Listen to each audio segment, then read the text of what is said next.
Apa? Sodakta imanukum, imanmu wis bener, imanmu wis bener. Sudah tidak beriman terhadap selain Allah di dalam segi aspek apapun, ruh.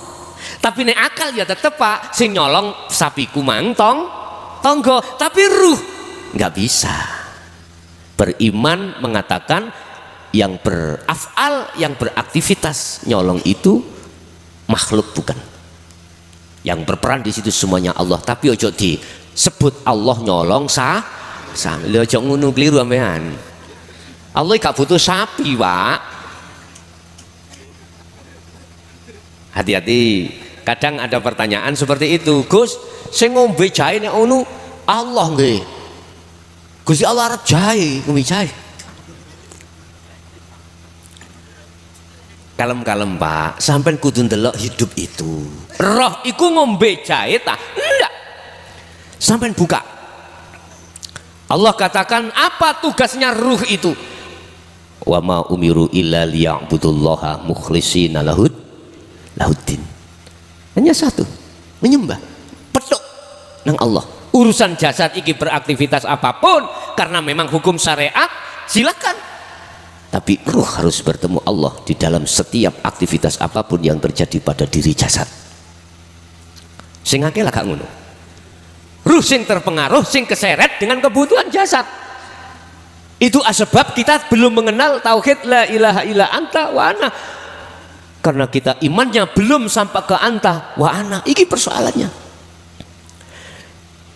Kalau sudah kita itu dikatakan Allah hakul basiro, sudah benar imanmu, sodakta,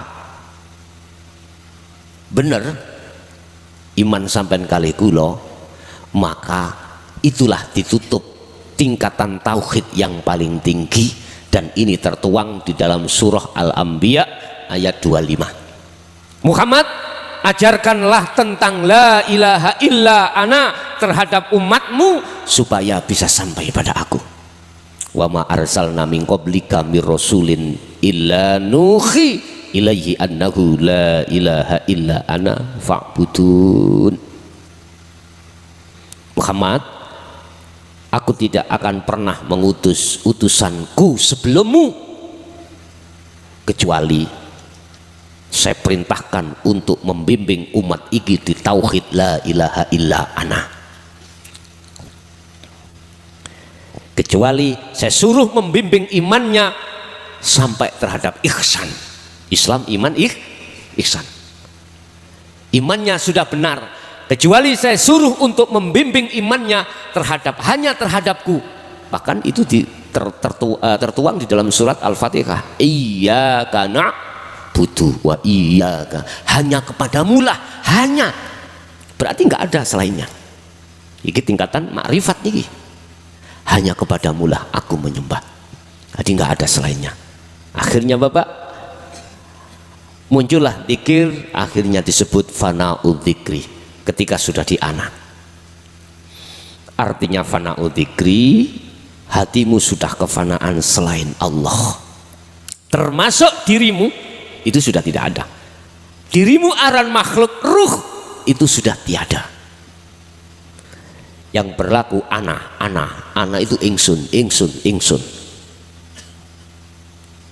Bukan ingsun makhluk itu yang bicara, bukan ingsun makhluk itu yang berkalam. Ingsun hidup, inilah antara saya dengan dirimu, di tengah inilah ingsun. Ingsun itu juga ada di dalam dirimu, hidup itu. Manakala itu sudah muncul, maka sempurnalah tauhidmu, makrifatlah dirimu. Yes, berarti iman yang benar adalah ihsan, iman yang tidak jari. Iman sudah membuktikan sendiri. Untuk bisa sampai kedudukan di situ, Pak, ada tiga tahapan yang harus panjenengan kali kula lalui. Apa? Ilmu dulu, seperti malam hari ini. Ilmu itu harus dipahami. Setelah paham, mengerti, laksanakan. Akhirnya kalau buka langsung praktekin dzikir nomor 3 atau sirul asro itu seperti itu.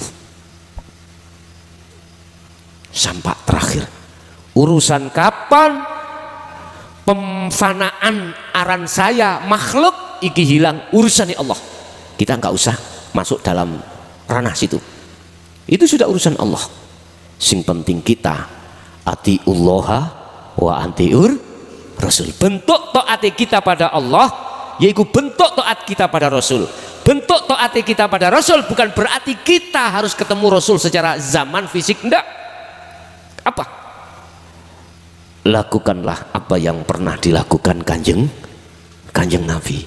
Apa yang dilakukan kanjeng Nabi. Tidak hanya syariah saja yang dibawa, tidak hanya thariqah saja yang dibawa, yang dilakukan, tetapi juga melaksanakan hakikat dan makrifat.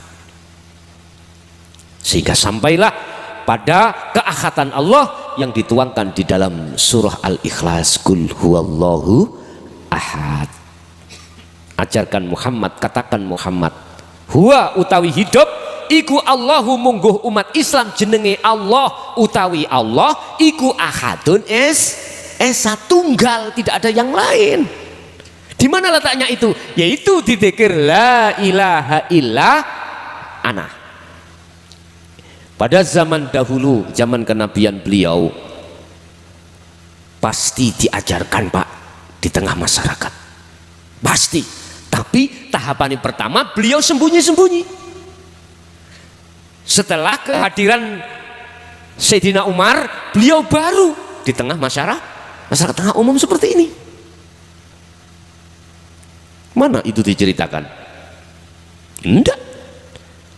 Tapi kita bisa tahu itu tertuang di dalam Al-Qur'anul Qadim, dibahas seperti itu. Dalam Al-Qur'anul Karim pun juga begitu. Buktinya mana? Tadi saya katakan, buka di dalam surah Al-Anbiya ayat 25, buka surat Al-Ikhlas ayat 1, buka di dalam surat Al-Fatihah ayat 1. Bismillah dengan menyebut asmaning Allah, berarti Allah itu sebuah nama. Harus kita cari yang memiliki nama Allah itu. Karena itu tiap saat dan waktu yang kita sembah sangat tidak masuk akal Pak. Kita menyembah sementara kita tidak tahu siapa yang disembah, hanya tahu namanya saja. Ini keadaan umat Islam. Saya katakan keadaan umat Islam harus direvolusi, imannya harus direvolusi, otomatis harus taat pada Rasul. Bentuk ketaatan kita pada Rasul, kita mengikuti apa yang pernah dilakukan oleh baginda Rasul. Tentang iman harus sampai pada anak. Itu pun terjadi pada Khalifah Abu Bakar, Utsman, Umar, Utsman, terakhir Sayyidina Ali. Karena ketika zaman Sayyidina Ali, ahli kitab yang menentang tentang dzikir la ilaha illa ana, mohon maaf, itu disesatkan. Saking kekuatan pada saat itu ahli kitab, maka dibunuhlah Sayyidina Ali, bahkan putranya Hasan Husain. Udah berapa abad henti Pak, hal itu tidak ada yang berani mengatakan. Akhirnya muncul yang namanya al-halat, hanya mengatakan ana al-haq la fi jubbati illallah, saya adalah Allah, tidak ada di dalam jubah saya kecuali Allah. Memang Pak, ayat itu atau makalah itu kalau dimasukkan pada tauhid kita tingkatan la ilaha illallah atau la ilaha illahuwa, langsung dikatakan zalika dzalalatun, iku sesat. Karena apa? Karena mereka melihatnya itu tidak melihat Allah yang dawuh hidup pada al-khalat, tapi melihat makhluknya yaitu akhirnya disimpulkan bahwasanya al-khalat telah mengikrarkan diri sebagai itu Tuhan, sebagai Allah. Dibunuhlah. Oke, dibunuh. Terjadi al-khalat kedua, Syekh Citizen di Indonesia. Pada saat itu sebelum 2014 Pak, ulama-ulama yang sudah memegang tongkat Rasulullah di tauhid la ilaha illa ana sangatlah berhati-hati. Buktinya nek menyampaikan terpaksa dengan bahasa sanepan. Nggih mboten? Kita sebagai santri Pak nyun sewu ndak sampak butak gak paham-paham. Son dalem Mbah, kuwi nek pengin roh wujude Allah golek ana tracake kuntul mabur. Karena akal yang saya pakai tracake kuntul tracake kuntul iku lemah. Lah ngoten nggih. Lah kok sing mibur sing dikongkon golek? Ternyata ini loh Pak, antara saya dengan panjenengan tengah-tengah iki lho. Iki yang disebut kosong. Lah ngono nggih. Mengapa kita sebut kosong? Karena melihat dengan mata ini, ainul basyariyah. Coba lihatlah dengan ainul basirah, mata hati panjenengan. Justru sing kosong iki wujud, terus sing wujud jarene iku akhirnya dadi kosong. Sampean kali kula ini kosong wis, akhirnya kok wonten mriku. Makanya bahasa hikam makalah 41 kan mengatakan al-haqqu laisa bimahjubin wa innamal mahjubu anta. Allah nggak bisa dihijabi. Memang benar, karena sing hijabi Allah itu nggak ada. Wa innamal mahjubu anta, justru Anda yang terhijabi. Mengapa Anda terhijabi? Karena Anda mengatakan ada selain Allah itu. Coba kalau selain Allah yang sifatnya Adam, iku sampean adamkan, ya otomatis pasti Anda akan ketemu yang wujud. Seperti itu Pak. Bon, kembali lagi pada dasaran iman niki. Panjenengan mengki akan paham makalah tentang iman di dalam hikam. Aku yakin kalau adik ngomong sampean buka murote mawon, oh iya gitu dikarep nih. Jadi kokohkanlah imanmu, artinya sampailah tauhidmu itu. Tauhid itu apa toh? Ilmu untuk mengesahkan Allah, mengesahkan, menunggalkan Allah, bukan roh tunggal nang Allah, mboten. Tiada selainnya itu loh, biar mancap di dalam hati ini. Sehingga seperti ini kita akal ngomong, iki suaranya diesel. Sampai nganggo akal mesti mengatakan grebeken lah ngoten nggih. Tapi coba kalau dengan hati yang jujur, hati yang fitrah, siapa di dalam suara ini? Disitulah yang dimaksud wa'ati ur-rasul ada di situ. Ketaatan kita terhadap Rasul tidak cukup kita hanya menjalankan hukum syariah saja, tetapi kita harus juga melakukan hukum hakikat supaya bisa sampai ke makrifat. Sebab nyuwun sewu, ruh akan bisa makrifat pada Allah di tingkatan makrifat manakala sistem hakikat itu sudah kita dapatkan baru.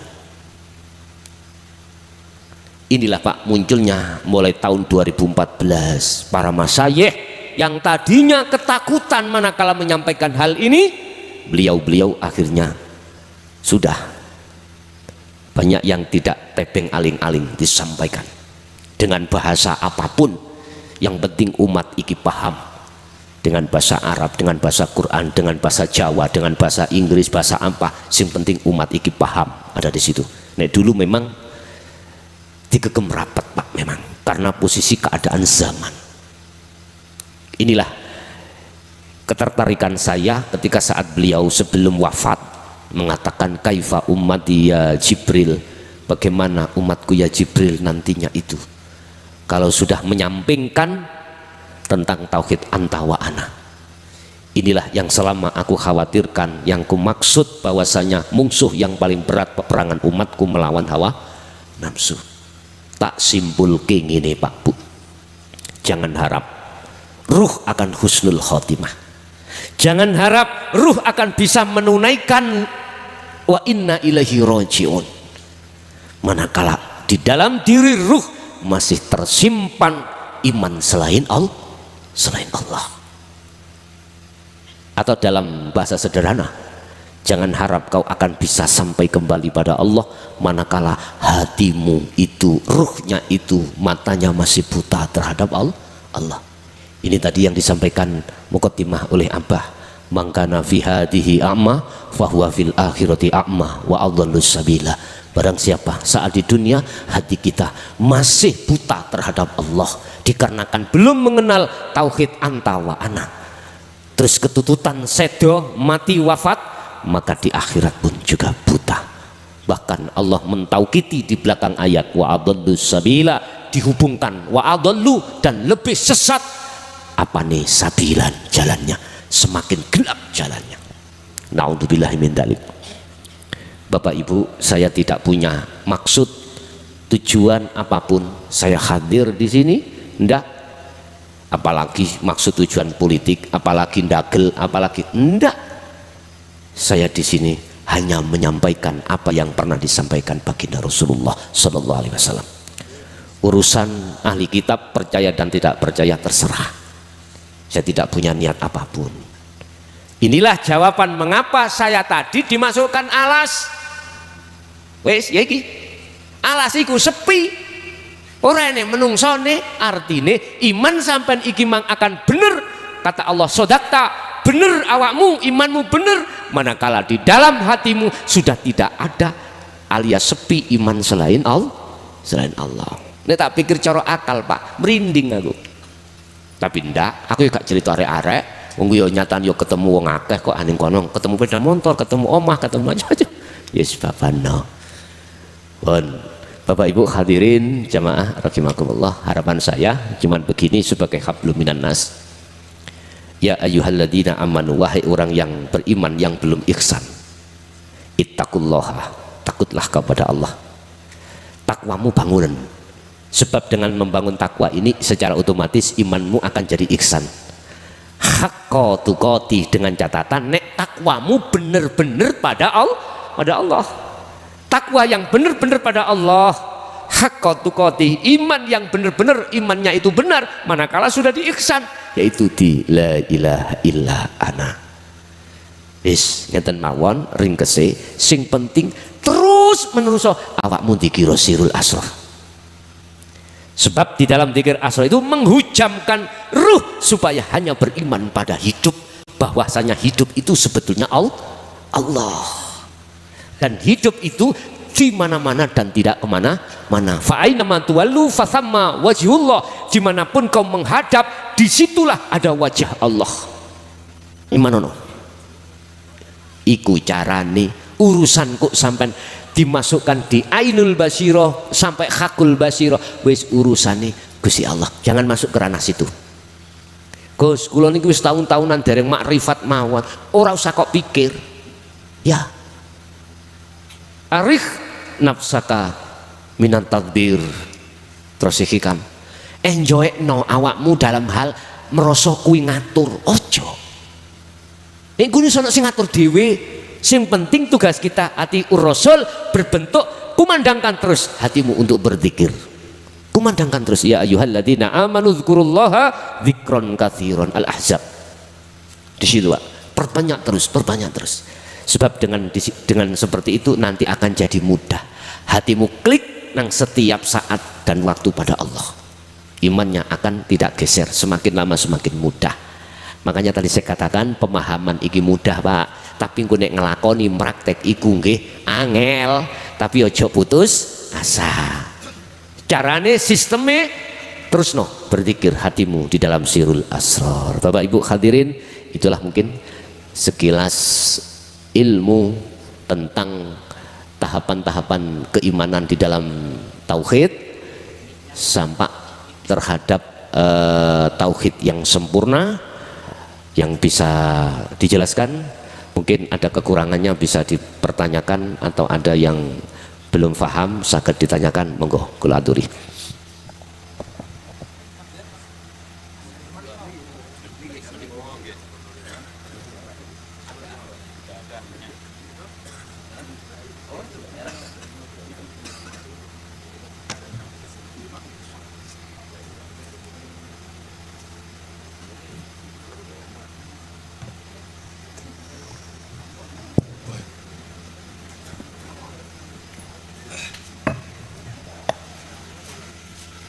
Assalamualaikum warahmatullahi taala wabarakatuh. Dengan singkat kami sampaikan terima kasih atas rawuhipun dan wujangipun Yai Muhlason Rosyid, di mana beliaunya sudi dan berkenan rawuh dan sudi mewujang kita semua, yang notabene adalah wejangan tersebut adalah tauhid. Kami sepakat sesuai dengan referensi ayat-ayat dan beberapa referensi hadis beliau Rasulullah sallallahu alaihi wasallam. Kami berharap mudah-mudahan apa yang menjadi wejangan beliau, kita semua terhidayah dengan wejangannya, sehingga iman kita semakin hari semakin berkualitas di sisi Allah dan Rasulnya sallallahu alaihi wasallam. Al-Fatihah.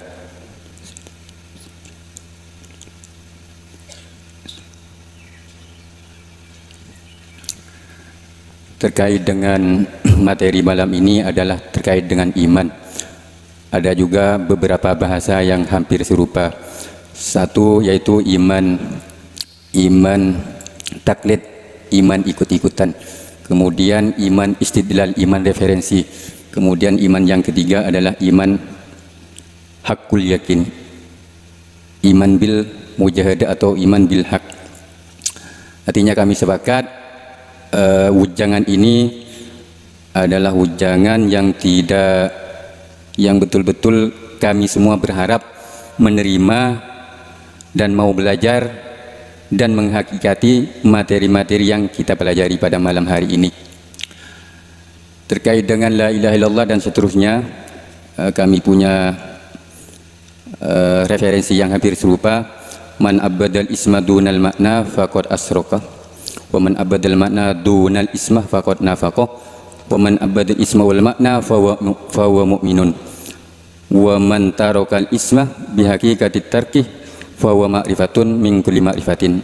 Sepertinya senyawa dengan referensi ini. Artinya materi pada saat ini luar biasa. Mudah-mudahan kita semua terhidayah dengan adanya materi pada saat ini. Pertanyaan kami begini,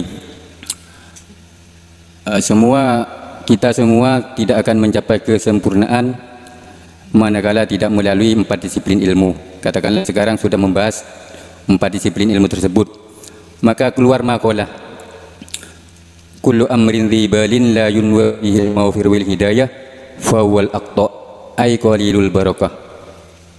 Niki pertanyaan kula teng Yai, karena beristimbat dengan beberapa ayat dan beberapa riwayat hadis. Kiranya segala sesuatu ataupun aktivitas apapun, baik secara ritual ataupun secara realitas, manakala tidak terniati untuk memohon maghfirah hidayah, fa waqta ay qalilul barakah, kurang barokahnya. Sebagaimana cerita para sahabat, wa mal muflisu ya Rasulullah, beliau menjawab dan seterusnya. Ada seseorang sudah mencapai di zaman kaum Nabi Musa 1000 tahun, ternyata masih terindikasi benang merah, awakmu leka ngubah niat tak cemplung non neraka, karena berubah niat akhirnya diampuni dan dimasukkan ke surganya Allah. Ngaten Gus, nggih ngapunten.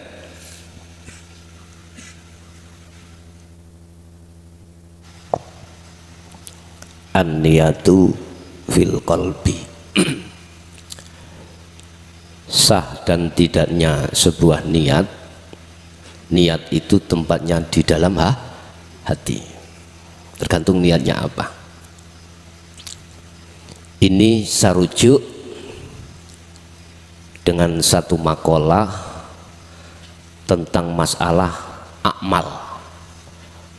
Aktivitas apapun tidak akan mencapai keberkahan, ya, bila mana tidak disertakan niat yang tulus terhadap Allah. Amaliyah apapun tidak akan berguna di hadapan Allah manakala tidak sesuai dengan niat yang tulus pada Allah. Apa niat yang tulus? Ini pernah dikomentari oleh Syekh Ibnu Athaillah tentang amal. Al-a'malu suwarun qaimatun. pirang-pirang amaliyah opo wae iku laksana patung yang diem, la yamfa'u ora bisa aweh manfaat, wa yadurru lan ora bisa nekakne bahaya. Patung ya Pak, wis kados cagak niki. Patung kados cagak ngeten iki. Sampai nyuwun arto yo gak digemai, sampai cak ngomong yo gak bisa bicara. Al-a'malu suwarun qaimatun, amal pun juga begitu, baik sholat, zakah, poso, haji, sodakoh, apapun amaliyah kabeh itu laksana seperti patung. Wa arwahuha utawi piro-piro roy amal supaya bisa manfaat itu tadi akhirnya bisa ngalap apa jenenge barokah mang lu ya muncul. Wa arwahuha utawi piro-piro roy amal iku wujudu siril ikhlas, wujude rahasiane ikhlas. Jadi ikhlas dengan niat satu paket. Sing kula sebut niat kang tulus mau lo. Aku mencintaimu Bu karena Allah, bukan karena cantikmu, bukan karena nasabmu, bukan karena hartamu, bukan karena agamamu, enggak. Aku betul-betul mencintaimu karena Allah. Yang dimaksud karena Allah yang bagaimana? Bapak Ibu, kalau ruhnya amal itu adalah wujudnya rahasianya ikhlas, apa rahasianya ikhlas itu? Rasulullah pernah mengisarohkan, menggambarkan tentang ikhlas seperti orang yang pingin beol, kemudian beol keluarlah kotorannya, dia sudah tidak menjilat lagi kotoran itu ikhlas, plong langat nih. Terus tarjimnya bagaimana? Gini Pak Bu, rahasianya ikhlas itu terletak pada tauhid la ilaha illallah. Bagaimana mungkin kau akan mengakui bahwasanya yang sholat dirimu sudah tiada? Enggak mungkin. Artinya gini Pak, secara fisik, mental memang kita yang kayaknya yang melakukan lah gitu toh. Tapi dalam hati sampean harus menghilangkan semua keakuan itu. Keakuan dirimu sebagai makhluk yang melaksanakan sudah hilangkan. Ini yang kami maksud tahalli. Baru muncul di dalam hatimu akunya Allah yang segala-galanya. Inilah namanya ikhlas. Barang siapa yang hatinya sudah duduk di tajalli seperti ini, maka secara tidak langsung dia itu telah memberikan ruh terhadap amal tadi. Akhirnya barokai, manfaati dan lain sebagainya. Barokah kan bahasa syariat atau Pak ya. Itu maksudnya buah dari semua apa yang Anda tanam itu bisa kau rasakan. Ada buahnya masalahnya. Nah, siapa yang bisa diduduk di tajalli itu? Mereka yang sudah tauhidnya di tingkat la ilaha illa ana. Tidak hanya hakul yakin, bil haq benar sudah. Sampailah bil haq benar. Cuman pertanyaannya mengapa umat Islam seretannya kok angel? Ke situ lah gitu toh. Pilihan bos, orang pilihan masa buahnya. Kati tak jauh soal sing ya. Nek cara kula mengurai sebelum menjawab pilihan, nek oleh. Nek gak oleh kata jawab. Asal mboten. Oke. Saya mengatakan ini karena berdasarkan sensus di lapangan Pak. Saya mengatakan sensus di lapangan itulah selama ini yang kuterima dan kuhadapi dan kurasakan. Apa? Pertama, Mungkin sampean buka ning surat Ibrahim ayat 31. Mungkin di situ dikatakan alladzina yasudduna an sabilillah. Mereka itu menghalang-halangi kita untuk berjalan di atas jalan Allah menuju Allah, dihalang-halangi. Dihalang-halangi. Bagaimana caranya menghalang-halangi? Ini yang ku tahu selama ini. Imamnya mengatakan dzalikal dhalalah, ajaran itu sesat. Kau nggak usah mikir iku dhisik, sing penting syariat dan thariqahmu benaono sing temenan, terus bagus ono. Nanti kalau sudah cukup bagus itu nanti dengan sendirinya akan naik. Iki sing kula alami Pak, nggak iso. Kalau saya tanya terminalnya syariat itu di mana? Kita anggap syariatku sudah cukup, ilmu pengetahuanku tentang syariat sudah cukup. Letak cukupnya di mana? Apakah kita sudah mengerti tentang ubudiyah seluruhnya di dalam syariah? Cara bahasa kitab ngono, cara aku nahwu soropeku, apakah sudah cukup di Jawahirul Maknun?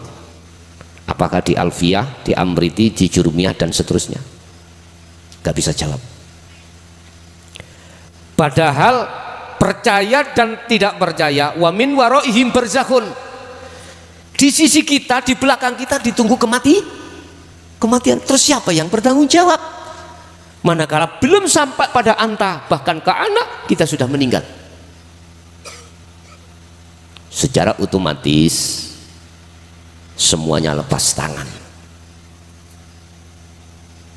Oleh karena yang bicara adalah imamnya, otomatis makmumnya percaya.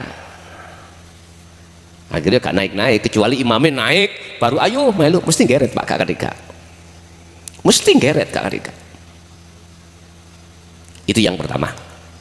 Yang kedua, oleh karena saking tebele mendung mego hijab di dalam hati kita inilah, akhirnya apa? Ketika saat ajaran anta wa ana disampaikan, melebu kuping tengen metu kiwa. Yang lebih aneh lagi, di antara mereka yang percaya Pak, di dalam Islam itu ada syariat, thariqah, hakikat, makrifat, tingkatan yang percaya. Tapi mengapa kepercayaannya itu tidak lekas untuk diteruskan? Ini aneh. Podo karo ngenten sama dengan gini. Saya selalu dapat cerita dari teman-teman bahwasanya son sate ku enak son iwak sate ku. Yo enak. Tapi apa kok yang gak ndang dicari sate terus dimakan. Laksana seperti itu. Aku ya soal nek mangan sate darahku naik, tensiku tinggi. Iku sing salah satene, apa sing salah yang ada diri kita Pak? Diri kita ada penyakit iku mau. Bukan satenya, bukan diri kita. Bukan ajaran itu yang dikatakan salah atau sesat, bukan. Hati kita sebetulnya yang tersesat oleh nafsu itu. Ada penyakit, fi qulubihim maradun fazadahumullahu maradun walahum adzabun adzim. Di situ dimakan. Subhanallah. Hilangkan dulu itu penyakit itu, baru mangan sate aman. Sedangkan obat untuk menghilangkan penyakitnya hati itu ternyata ada di didikan ilmu tauhid di tingkatan anta wa ana. Bagaimana mungkin kita lekas sembuh? Obatnya itu ditolak. Saya katakan kadang apa yang muncul dari mulut ini Pak, mulut saya itu laksana adalah alkohol. Manakala anggota tubuh yang tersentuh alkohol ini ada penyakitnya atau dalam kata ada catunya, perih mboten? Perih. Tapi ingat, justru di dalam keperihan itu akan membunuh kuman-kuman. Tersimpan kesembuhan. Oleh sebab itu jangan takut, jangan lari dengan pedihnya rasa alkohol. Tapi tatkala tubuh ini tersentuh oleh alkohol dan tidak ada penyakitnya atau boroknya, justru terasa dingin. Ya laksana seperti itu. Jadi betul Pak, jadi ukurannya ada niat. Niat satu paket dengan ikhlas. Semua amaliyah tidak akan mendapatkan berkah Pak, tidak akan memunculkan buah manakala di situ tidak diberikan ruhnya yang disebut ikhlas atau niat. Innama a'malu biniat. Sah dan tidaknya suatu perbuatan itu tergantung di dalam niat. Nah, maksud saya niat dikembangkan yang tulus dikembangkan karena Allah. Kalau namanya karena Allah, hanya Allah yang melakukan, otomatis itulah kita tidak merasa mengaku-ngaku kalau kita yang melakukan. Itulah namanya ikhlas dan itulah ruhnya amal. Jelas Pak nggih? Nggih. Ada lagi? Allah tuan rumah tak kono. Karo Pak Yai diijini. Nuwun sewu, assalamualaikum warahmatullahi wabarakatuh. Kula mboten monopoli, tapi nuwun sewu pada Pak Haji, Pak Pur, Pak Giar. Iki rada dadi undang-undang malaikat semburo kalau Pak. Orang tak tok-tokne. Nggih. Pertama niku rada tersentuh hati kula Pak Yai menyampaikan ketemu alas. Cepat tanggon aku dalane alas peteng. Tapi alhamdulillah Yai sawi padang, moga-moga dengane Pak Haji niku semoga segera usul, amin. Ngaten ya, yang berikutnya saya mungkin dengan Pak Pur sama itu, bahwa di dalam perjalanan usul itu yang kedua khususnya zikir kolbun itu banyak yang mengalami kesulitan sehingga ada istilah-istilah kasaf manawi, kasaf suwari, cara Jawa ini tak tinggal dan tak tunggoni gitu. Kemarin menyampaikan itu maksudnya tak tinggal tak tunggoni gitu. Sehingga kalau tidak dibarengi kalau siul asro malah bahaya gitu. Begitu mengenai apa pengertian saya. Khusus yang sirul asror memang kayak gampang ngelakonnya kejungkel-jungkel. Saya kalau sudah sampai di Ainul Basiro itu masih belum bisa merasakan menghilangkan terus terang keakuan. Lah sebagai aja ngomong angel. Tenanan saja, jadi ada istilah ilmu amal kalau istiqomah. Ya itu berikutnya supaya mungkin kepada yang lain yang mungkin masih belum bisa mencerna tentang sirul asror, sekali lagi mohon istilahnya dituntun. Wassalamualaikum warahmatullahi wabarakatuh.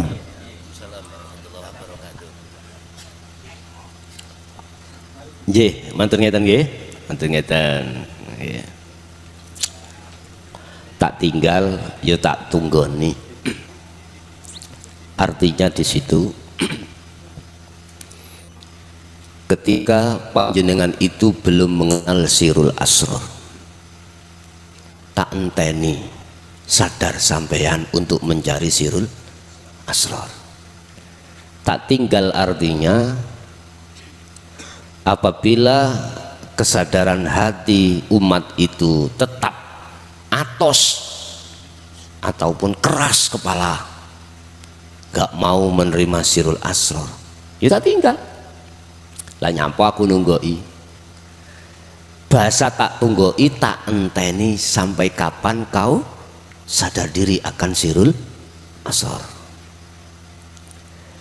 Kita nanti pasti dalam satu wadah loh Pak, satu wadah. Tidak hanya di dunia, bahkan di akhirat satu kelompok. Manakala sudah sampai di sirul asror, Allah tidak mencampur baurkan antara yang belum di sirul asror dengan yang sudah di sirul asror. Tapi jikalau ada kesusahan, kesulitan ketika saat di syu'arul basyirah menuju ainul basyirah, tadi saya katakan udah jangan dingen-ngen untuk mencapai makrifat Allah. Gak usah dingen-ngen waktu kholwat, jangan. Waktu berzikir jangan dingen-ngen makom itu, jangan. Sudah cukup bagi kita untuk terus mengasah syu'arul basirah. Nanti pasti dengan sendirinya terbuka sendiri ainul basirah. Tandanya bagaimana? Ini Pak.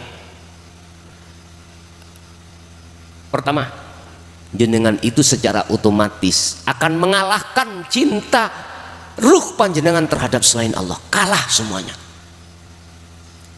Yang tadinya kita gila jabatan, ya, tadinya kita gila dengan pujaan orang, yang tadinya kita selalu ingin dipuja disembah, yang tadinya kita cinta terhadap fisik, itu dengan sendirinya apa? Akan rontok. Itu tandanya rontok.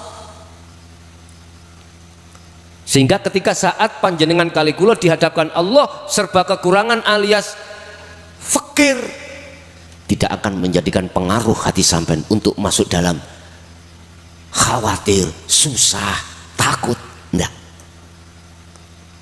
Sehingga enjoy mawon mana sampean. Hati sampean itu gak ada rasa khawatir sama sekali. Itu tanda ya, yang paling mendasar di situ. Yang kedua, justru keadaan ruh panjenengan itu ayem, damai, tentrem. Ala bidzikrillahi tatmainnul qulub. Yang awal tadi ala inna auliyaillah la khaufun alaihim wa lahum yahzanun. Rasa khawatir, rasa gelisar udah dihilangkan Allah. Hilang dengan sendirinya. Artinya dihilangkan Allah semuanya. Kalau sudah di ainul basirah. Itu tanda. Itulah yang dimaksud man arafa nafsah faqad arafa rabbah. Barang siapa yang kenal tahu dirinya, maka dia akan tahu Tuhannya. Dirinya Allah. Ngeblank, berontak, ya gak apa-apa, mboten apa-apa. Nanti panjenengan akan genah di situ. Oh ya bener, omongnya kelason, nggak ngono nggak akhirnya kada. Hanallah, bukan dirinya secara makhluk fisik niki. Sebab ini Pak, sinten sing nanti wonten kejawen, wis gak usah ngacung. Di situ kita diajarkan micil. Cara bahasa kita di dalam Al-Qur'an kholwat. Ya. Di situ kita akan mengalami bahwasanya bertemu dirinya, itu yang dimaksud man arfa. Bukan Pak. Itu masih di jalur kasyaf niku. Di jalur kasaf, itu laksono sing ketemu Allah itu Allah sendiri bukan fisik niki. Sampean terjadi tahu melihat roh itu keluar, tahu melihat, oh diriku itu bukan. Itu yang dimaksud man arafa nafsah, bukan. Kan ada teori dulur papat lima pancar toh Pak ya, di situ dereng Pak, dereng niku di jalur kasaf. Lah, makanya di dalam alam mukasyafah ikut dipecah Allah menjadi dua golongan, ada kasaf suwari, kasaf maknawi. Tandanya kasaf maknawi adalah kasaf di mana ketika panjenengan ikut dirawuhkan gambar atau diketahukan opo wae perkara di situ, hati sampean iki mau faqad istamsaka bil urwatil wuthqa, selalu megang teguh tali Allah, yaitu zikir sirul asrar. Iman Allahnya di situ. Selamat iki. Beda di kasaf suwari. Makanya dalam alam kasaf niku ada alam malakut jabarut lahut. Alam malakut di situ kita ditemukan para malaikat. Alam jabarut kita ditemukan para nafsu, ditemukan para iblis, ditemukan jin dan lain sebagainya. Neraka dan lain sebagainya. Alam lahut, inilah alam ahadiyah, alam di mana yang dihuni oleh para kekasih Allah di dalam keahatannya. Di situ Pak. Makanya kasaf maknawi itu hanya terletak pada mereka yang sudah memegang sirul asrar. Jadi saya tegaskan terhadap saudara saya yang dulunya baksisnya itu ada di Kejawen, tolong Bukan itu yang dimaksud arafah nafsah, bukan. Itu tampilan gambar dulur papat niku wau, nafsiyah amarah lawamah mutmainnah, yang itu masih kegolong makhluk. Wis rapopo. Lanjutkan. Sampai bisa melanjutkan kalau memegang sirul asror. Akhirnya dengan dididik romo dikir roso. Bahasanya dikir roso. Muncule sholat daim. Kalau dalam Al-Quran itulah al-wusta. Hafidhu ala sholawah was sholatil wusta. Anda tidak hanya menjaga sholat 5 waktu, tetapi was sholatil wusta, dan sholat yang tengah. Mana tengah? Ruh. Tapi tafsir al-wusta ini di dalam muhakamah ada yang mengatakan duhur, ada yang mengatakan asar, dan lain sebagainya, khilaf. Tapi aslinya adalah al-wusta, tengah adalah ruh. Sholat ruh itu apa? 24 jam. Itulah yang disebut as-sholatun daimun, sholat sing langgeng. Otomatis tidak keluar dari sirul asror. Ngoten iki. Wis. Jadi bila mana ada isi kesulitan, lepaskanlah arep-arep musyahadah, lepaskanlah arep-arep ketika saat khalwat tentang makrifat Allah. Sudah cukup bagi kita atiullaha wa atiur rasul. Bentuknya atiur rasul, kita melaksanakan terus menerus syu'arul basiroh. Nanti yang memperjalankan ke ainul basiroh, bahkan hakul basiroh, ketemu fana'ul dzikri, itu hanyalah hidup pada diri panjenengan. Ada sistem, aku tidak akan pernah mengizinkan hambaku bertemu aku selama dalam hatinya, dalam ruhnya itu ada cinta selain aku. Makanya mengapa ditegaskan Allah di dalam surah Al-Anbiya 25 itu, kau akan dicintai oleh Allah, dijadikan kekasihnya, cintamu akan diterima. Fattabi'uni, ikuti aku, kata Rasulullah. Ikuti yang bagaimana? Sampai ke tauhid la ilaha illa ana. Kalau sudah begitu, yuhibbukumullah. Allah akan menerima, Allah bakal menerima cintamu, karena di dalam dirimu sudah ada, tidak ada cinta selain aku. Itulah namanya kekasih, ya, kekasih Allah. Termasuk anbiya wal mursalin wal aulia, inilah para kekasih Allah. Nggih, wonten melih Ibu tadi, monggo.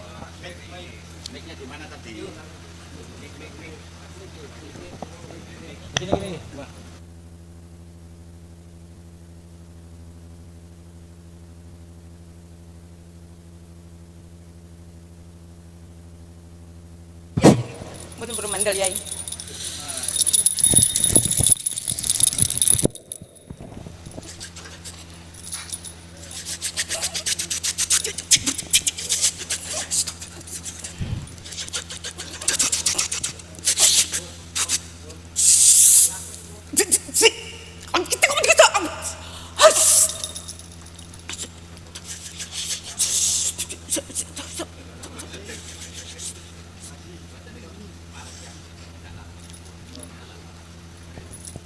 Assalamualaikum warahmatullahi wabarakatuh. Nyun pangapunten sedaya, soalé kula pendak kepanggih kali Gus Muklakson mesti wonten tanya jawab e. Soalé kula memang memerlukan niku. Niku Gus, kula niki nek salat ten masjid, pernah salat ten masjid mboten wangsul. Maghrib sedaya wangsul kula tasik ten masjid. Niku ten sajadah kula niku kok wonten bunder-bunder abang, ijo, kuning, ireng ngoten Gus. Wonten-wonten kalau kebas-kebas, tapi sik tetep mawon Gus, kula gelar malih tasik wonten malih. Napa niku sebagian perjalanan kula ngoten Gus? Namung niku Gus, matur nuwun. Assalamualaikum warahmatullahi wabarakatuh.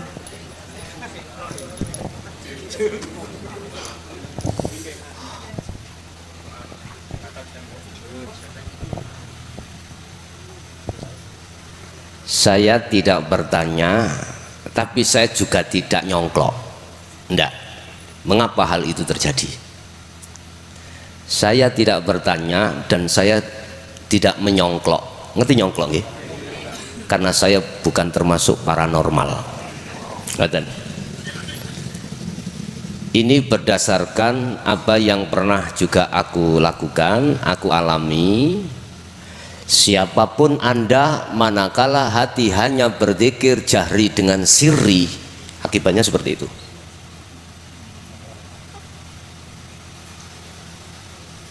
Aku nggak tanya pada waktu itu sampean sudah ada sirul asrar, enggak tanya. Cuman saya pastikan tidak ada sirul asrarnya. Awalnya tubuh bergerak sendiri pada waktu, kadang-kadang itu hanya pada waktu zikir aja. Kadang-kadang terbawa juga ketika tidak berzikir. Kaki itu berjalan sendiri, ya apa? Sebab apapun zikir jahri dengan sirri tanpa dilandasi disertai dengan sirul asrar, ngefek Pak nang jasad Pak. Kadang panas, ya. Kadang ya seperti itu. Kalau tanya apakah ini proses saya? Iya betul proses panjenengan. Saya hanya khusnudan dari Allah. Tetapi kalau ditanya bagaimana caranya, semuanya itu tidak akan terjadi lagi, karena akan membingungkan yang lain yang tidak paham. Hanya satu, tekankan sirul asrar. Udah ada di situ aja. Sebab semuanya akan surut, semuanya akan fana, manakala iman nyatanya hanya Allah. Kegelapan akan hilang manakala cahaya sudah datang. Saknaliko iku gelap hilang karena cahaya sudah datang. Lah cahaya itu akan datang, cahaya yang kumaksud adalah cahaya makrifat, bukan nurullah, bukan nurullah. Yang kumaksud cahaya makrifat itu adalah cahaya yang menerangi jagatnya ruh. Bukan nurullah. Kalau nurullah itu di luar jagatnya ruh. Apa jagat dunia ini nurullah. Dunia saisi ini makhluk kabeh iku nurullah. Makanya sampai ningali nurullah tidak akan melihat zatullah, nggak akan bisa. Ulap amean apa silau. Makanya saya katakan kau tidak akan bisa melihat wujudnya matahari selama kau melihat cahayanya matahari. Nggak kuat Pak, gitu. Efeknya seperti itu. Tapi ibu jangan pernah putus asa, karena itu proses ibu. Hal itu akan berhenti Bu manakala yang dikomandangkan dalam diri ibu, ruh itu mau untuk melaksanakan syu'arul basyirah di dalam dzikir sirul asrar. Udah ikuti aja sirul asrar di syu'arul basyirah. Nanti Allah sendiri yang membuka di ainul basyirah dan hakul basyirah. Di situ nyun sewu, gak hanya ibu yang mengalami seperti itu, banyak yang mengalami seperti itu, banyak. Saya juga pernah alami seperti itu dulu. Makanya saya bisa berkata, artinya saya mengatakan seperti itu juga pengalaman pada diri saya dulu Bu. Saya nggak gembosi loh, enggak ya, saya bicara atas diri saya sendiri. Makanya saya tadi tidak bertanya juga tidak nyongklok, enggak. Saya pastikan, karena itu pernah terjadi pada diri saya. Sampai nggak sadar, nggak ada niat untuk menggerakkan, nggak ada. Dengan sendirinya itu bergerak sendiri, sehingga saya melihat hidupnya aja. Kalau melihat hidupnya berarti itu proses panjenengan Bu. Ibu, saya kasih solusi biar hal itu tidak terjadi, dan itu pun kita tidak menginginkan hal itu, memang ibu nggak menginginkan, tapi bergerak sendiri. Akhirnya anak istri, anak suami dan orang dekat kita kan bingung Pak ya. Akhirnya kebanyakan itu gara-gara kui ngaji hakikat itu boleh ngomong lah. Ini Pak, kemarin itu ada orang Blitar Pak. Ibu Esa anaknya sudah masuk di pendidikan tauhid la ilaha illa anta, terus saya tugaskan untuk berkholwat 40 hari. Perempuan ini Pak, perempuan, beliaunya perempuan, isih muda, dia isih muda. Terus ketika detik saya perintahkan untuk kholwat 40 hari, saya suruh bilang sama orang tuanya, ketepatan di Blitar sana tetangga desa itu pernah gitu gendeng. Akhirnya takut, moro nang omah kula, Gus engko gak koyo tangga desa kula niku. Jawabku, ya apa Pak? Iku urusannya Allah. Dini gendenge iku gendeng nang Allah, malah aku seneng. Sing bahaya kan gendenge nang sakliyane Gusti Allah. Niki dalam keluarga Pak nyuwun sewu, jenengan sudah punya anak 2 atau 3. Terus Pak gendeng ambek wong wedok liya, jenengan gak susah? Halo? Atau tak balik, ibu gendeng ambek wong lanang liya, Pak susah mboten? Susah. Bahasane derem iki. Nek gendengin nang Allah, itu yang mohon maaf, itulah pengalaman-pengalaman yang diterjadikan oleh para kekasih Allah. Pertanyaannya, apakah berapa bulan, berapa tahun? Tak jawab, kanti meden-medeni, iso uga sampai mati. Ya urusannya Allah, tambah nang menur ya percuma. Wong hatinya gandrung nang Allah, akhirnya lalai segala dilalaikan Allah akal ambek hati tentang urusan dunia. Itu berarti diletakkan di majdubun. Urusannya Allah nyapa. Tapi teori mengatakan kalau lewat wasilun seperti pondasi ilmu itu digenahkan terlebih dahulu, dijelaskan, difahami terlebih dahulu, kemungkinan kecil ke majdubun, kemungkinan besar ke wasil. Nek wasilun itu apa? Akal saya iso interaksi sesama makhluk hablum minan nas. Saged wajar, secara fuqahanya itu wajar. Cuman hati jenengan iki nggak bisa dijak bicara interaksi dengan dunia, nggak iso. Hanya satu bicara hanya pada Allah. Padahal karena gendeng nang Allah iku mangono. Iya.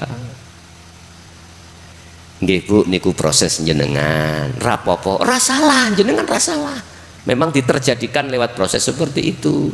Tapi kalau saya boleh mengatakan, ibu sebelum seperti itu seperti keadaan seperti itu, fisik seperti itu, aku yakin jenengan waktu zikir itu tidak sampai sirul asrar. Jahri paling enggak siri terus. Siri lah. Aku gak usah sampai pasti enggak usah sampai niku kayak enggak mesti sampai niku belum tersertai dengan sirul asrar. Memang itu pengaruh-pengaruh apa yang ada di dalam diri kita yang selain daripada hidup itu. Kalau sudah ke sirul asrar, itu Pak terkendali, kecuali wonten majdubun, walaupun yang majdubun itu nggak mungkin seperti itu. Paling ya khalikul adat wonten mawon.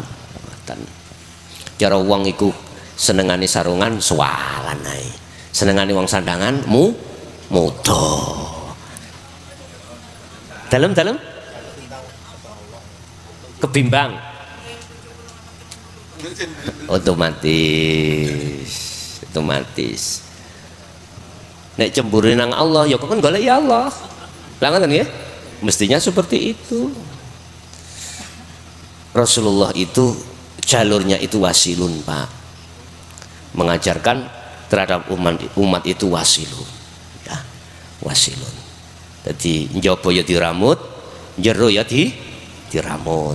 Akhirnya njobo ketika diramut ikut tadi jero. Itulah kesempurnaan dalam Islam. Udkhulu fisilmi kafah, di situ.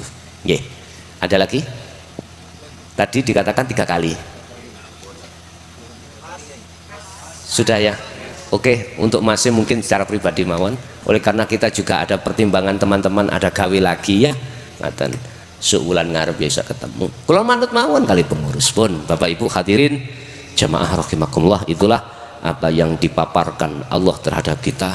Mudah-mudahan menjadi ilmu ingkang barokah, menjadi ilmu ingkang manfaat terhadap anak putu kita ila yaumil qiyamah. Lahumul Fatihah. A'udzubillahi minasyaitonir rajim. Allahumma salli wa sallim ala sayyidina Muhammad. Alhamdulillahirabbil alamin. Allahumma sallimna wal muslimin min afati dunya wa adzabil akhirah wa ila auladina wa azwajina wa dzurriyyatina wa ahli baitina. Allahumma nawwir qulubana wa ilaihim binuri hidayatika wa ma'rifatika. Ya Allah, terangilah hati kami dan anak putu kami dengan cahaya hidayahmu ya Allah, dengan cahaya ma'rifatmu ya Allah, sehingga kami dan anak putu kami bisa liqo terhadap dirimu ya Allah. Allahumma ya Allah ya Fatahu ya Alim, iftah lana bifutuhil arifin wa ilaihim.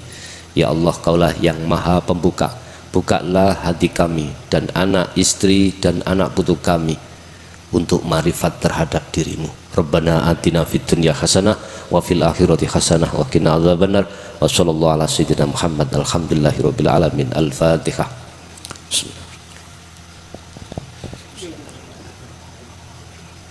Akhirul kalam. Assalamualaikum warahmatullahi wabarakatuh.